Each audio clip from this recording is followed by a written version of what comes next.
रायगडच्या नागाव बीचवर पारंपरिक आणि लोकप्रिय नारळ फोडी स्पर्धेचा थरार जोरदार रंगला। कोकणात दरवर्षी पावसाळ्यात खेळवल्या जाणाऱ्या या स्पर्धेला यंदाही मोठा प्रतिसाद मिळाला। रायगड जिल्हा परिषद सदस्य डॉक्टर सचिन राऊळ आणि राकेश राणे मित्रमंडळाच्या वतीने या स्पर्धेचं आयोजन करण्यात आलं होतं। पालघर, ठाणे, मुंबई, रत्नागिरी, सिंधुदुर्ग, गोवा येथून मोठ्या संख्येने स्पर्धक या स्पर्धेत सहभागी झाले होते। स्पर्धेच्या उद्घाटनाप्रसंगी आमदार महेंद्र दळवी, रायगड जिल्हा परिषद अध्यक्ष मंगेश वाकडीकर यांच्यासह विविध क्षेत्रातील मान्यवर उपस्थित होते। पारंपरिक खेळाला मिळालेला हा उत्स्फूर्त प्रतिसाद विशेष ठरला। दरम्यान या स्पर्धेचे आयोजक आणि रायगड जिल्हा परिषद सदस्य डॉक्टर सचिन राऊळ यांच्याशी आमचे प्रतिनिधी धम्मशील सावंत यांनी खास बातचीत केली आहे। कोकणामध्ये सर्वाधिक लोकप्रिय अशी स्पर्धा म्हणून नारळ फोडीची स्पर्धा ओळखली जाते आणि आता ही स्पर्धा रायगड जिल्ह्याच्या बाहेर कोकण राज्य आणि देशभरामध्ये देखील पोहोचत आहे। आणि यासाठी जे स्पर्धेचे आयोजक आहेत, ज्यांनी ही स्पर्धा आयोजित केलेली आहे, डॉक्टर सचिन राऊळ असतील किंवा राकेश आनंद राणे मित्रमंडळाच्या वतीने संयुक्तपणे ही स्पर्धा आयोजित केली जाते आणि दरवर्षी या स्पर्धेचा प्रतिसाद जो आहे तो अधिक दुपटीने वाढतोय, तिपटीने वाढतोय।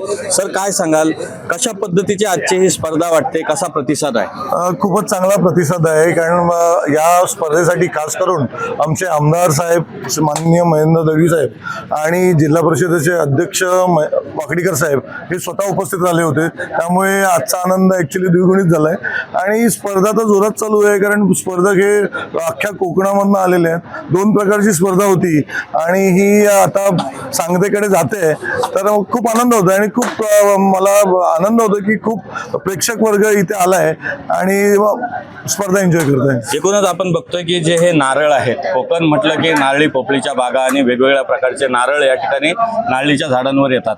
हा असा कोणत्या प्रकारचा नारळ आहे जो स्पर्धेसाठी वापरला? हा स्पेसिफिक खेळी नारळ आहे, म्हणजे जे आपण रोजच्या जेवणात नारळ वापरतो हा तसा नारळ नाहीये, कारण ह्या नारळाचं वैशिष्ट्य वेगळं असतं। तुम्ही जर एखादा नारळ फुटलेला बघितला तर त्याची कर्टीची साईज आहे ही अतिशय जाडी, म्हणजे आपल्या बोटाच्या इतकी जाडी पण आहे। तर याच्यासाठी लोक अगदी म्हणजे जे स्पर्धक असतात ते आजची स्पर्धा झाली की पुढील स्पर्धेपर्यंत हे नारळ शोधत असतात वर्षभर। तर ही स्पर्धा खरोखर बघण्यासारखी आहे, कोकणवासियांची स्पर्धा आहे, कोकणातली स्पर्धा आहे आणि लोक एन्जॉय करतात। स्पर्धेची संकल्पना नेमकी कशी डोक्यात आली आणि कधीपासून ही स्पर्धा आपण राबवताय आणि एकूणच कुठून कोणत्या भागातून स्पर्धक नेमके या स्पर्धेत सहभागी होतात? मी साधारणतः हे माझं 8वं वर्ष आहे आणि मी पहिला हातावरची नारळफोडी स्पर्धा घ्यायचो जी सर्वत्र होते, पण आमच्या हे चौल पासून श्रीवर्धन पर्यंत जर तुम्ही जाल तर ही गडगडी प्रकारची एक स्पर्धा आहे, ती खेळली जायची आणि मी मागच्या वर्षापासूनच ती स्पर्धा पण घ्यायला लागलोय। आणि ह्या स्पर्धेला अगदी मालवण, रत्नागिरी ते पालघर, मुंबई आणि आमचे चौल, रेवदंडा, थळ, आवास या विभागातले पण लोक सहभागी झाले। एकूणच आपण बघतोय की गडगडी नारळ असेल, त्या नारळाचे जे पद्धतीने ती स्पर्धा खेळली जाते किंवा हातावर नारळ फोडायचा म्हणजे खूप मोठा या ठिकाणी फटका देखील हाताला बसतो।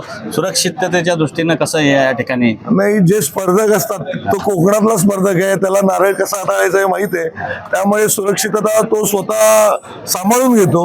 आणि मूळतः हा श्रावणातला आमचा खेळ आहे, कारण आम्ही पण जरी इथे व्यावसायिक असलो किंवा नारळ पोपळीच्या भागात राहणारे असलो तरी आम्ही या श्रावण महिन्यामध्ये आम्ही थोडे आरामशीर असतो आणि त्याच टायमामध्ये या स्पर्धा असतात, त्यामुळे आम्ही त्याच्यात जास्त आनंद घेत असतो। श्रावण महिन्यातलं एकदम प्रसन्न वातावरण आहे, जल्लोष देखील आहे आणि आता जर बघितलं तर शिवसेनेच्या माध्यमातून आमदार साहेब इथं आले होते किंवा खूप मोठ्या प्रमाणावर पालकमंत्री देखील भरत शेठ झालेले आहेत। एक मनात आनंद वेगळा आहे आणि त्यात हा जल्लोष देखील आहे, कसं वाटतं? नक्कीच आनंद तर आहे, कारण आमचे मंत्री पालकमंत्री झाले, त्यामुळे आम्हाला नक्कीच, मी जिल्हा परिषद सदस्य आहे म्हणून खूप आनंद होतोय, कारण मला माहित आहे आता पुढील काळात त्यांच्या माध्यमातून जास्तीत जास्त विकास आम्ही करू शकतोय, कारण आम्ही एकाच पक्षाचे आहोत आणि आमचे आमदार साहेब आणि पालकमंत्री पण आमचेच असल्यामुळे जास्तीत जास्त निधी आमच्या विभागात आणून विकास कार्य करू शकतोय। एक शेवटचा प्रश्न, स्पर्धा आहे, पारितोषिके आहेत, आकर्षक बक्षीस आहेत, रोख रक्कम देखील आहे,